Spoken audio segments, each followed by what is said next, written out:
Hello everyone, welcome to talent hub smart study. तो आज हम बात करने जा रहे हैं न्यू एजुकेशन पॉलिसी 2020 के बारे में, जिसको आज ही कैबिनेट की मंजूरी मिली हुई है। और न्यू एजुकेशन पॉलिसी एक तरीके से नेशनल एजुकेशनल पॉलिसी का पार्ट है, जिसे कि 34 साल बाद चेंज किया जा रहा है।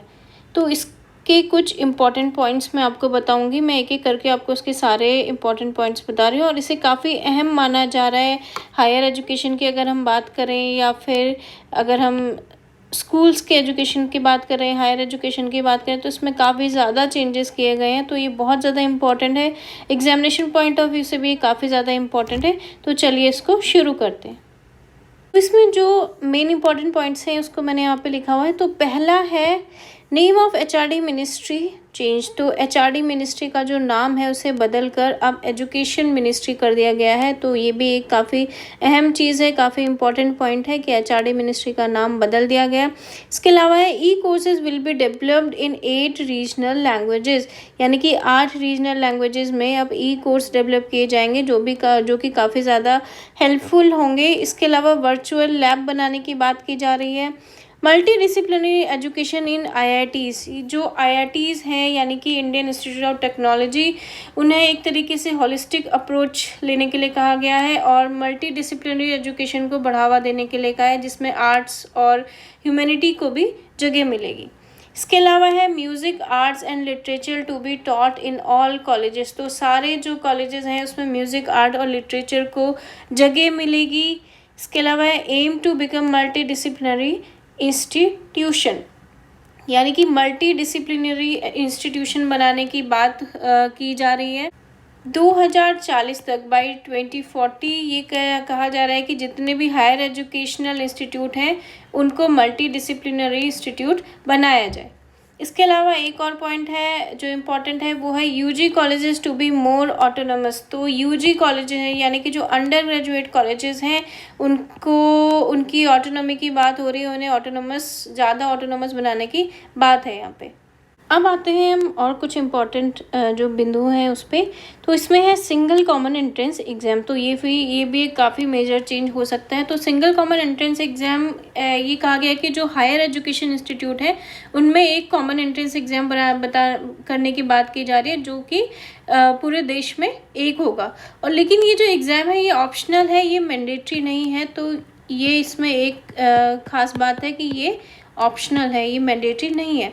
इसके अलावा लाइफ स्किल्स को बढ़ाने पे जोर दिया जा रहा है, लाइफ स्किल सिखाने की बात हो रही है मेजर। अब इसमें जो एक इम्पॉर्टेंट जो चेंज हुआ है वो एजुकेशन सिस्टम में या फिर एजुकेशन पॉलिसी की बात करें तो वो है बोर्ड एग्जाम्स में चेंजेस।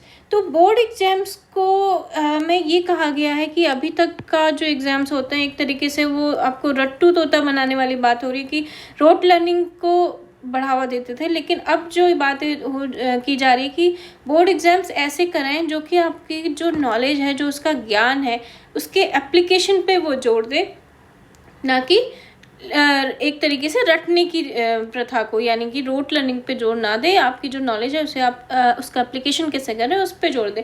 और हर एक सब्जेक्ट का जो टेस्ट है उसमें बात की जा रही है कि उसका टेस्ट जो है वो ऑब्जेक्टिव भी होगा और डिस्क्रिप्टिव भी होगा साथ में। तो एक काफ़ी मेजर चेंज किया जा रहा है बोर्ड एग्जाम में। इसके अलावा 6th क्लास से अब कोडिंग अलाउ कर रहे हैं, यानी कि जो बच्चे कोडिंग सीखना चाहते हैं वो 6th क्लास से कोडिंग सीख सकते हैं।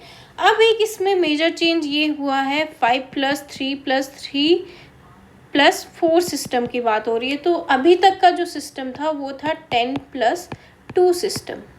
तो अब जो बात हो रही है वो 5+3+3+4 सिस्टम की बात हो रही है।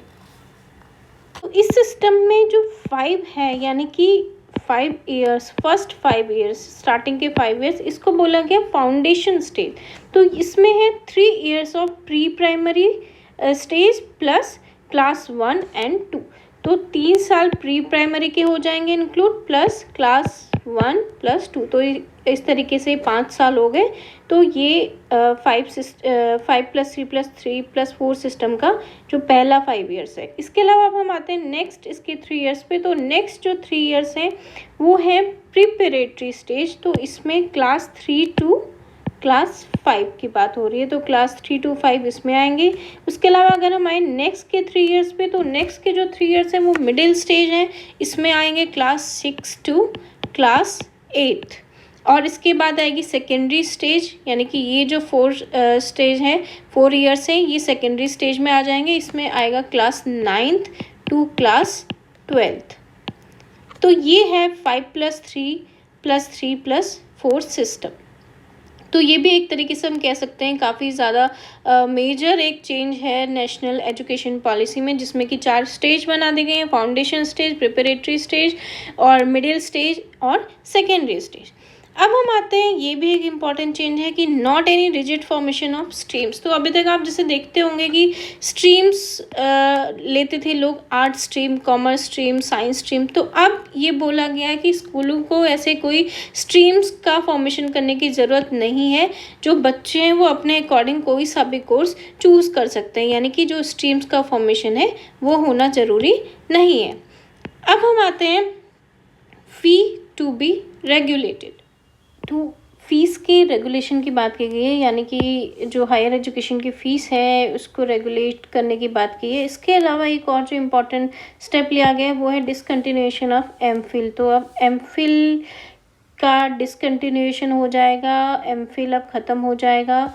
और इसके अलावा एक और जो चीज़ है वो है aim to increase GER by 50%।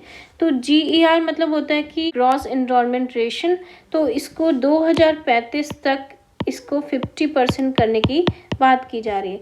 तो ये थे कुछ इम्पॉर्टेंट पॉइंट। इसके अलावा एक और इम्पॉर्टेंट पॉइंट है जो मैं आपको बता दूं, वो है कि जो फॉरेन यूनिवर्सिटीज़ हैं, जो टॉप 100 फॉरेन यूनिवर्सिटीज़ हैं वर्ल्ड की, उनको बोला गया है कि वो इंडिया में अपना कैंपस सेट कर सकते हैं। तो ये भी एक काफ़ी अच्छा स्टेप हो सकता है। तो ये थे कुछ चेंजेस जो नेशनल एजुकेशन पॉलिसी में हुए हैं। तो इसके बारे में मैंने आपको बताया, ये कुछ जो इम्पॉर्टेंट पॉइंट्स हैं वो मैंने आपको बताई। आपके एग्ज़ाम में काफ़ी ज़्यादा आपके लिए फ़ायदेमंद हो सकता है। तो और अगर आपको इससे रिलेटेड कोई क्वेरीज हो तो प्लीज़ मुझे कमेंट बॉक्स में लिख के ज़रूर बताइएगा। And thanks for watching this video. Thank you.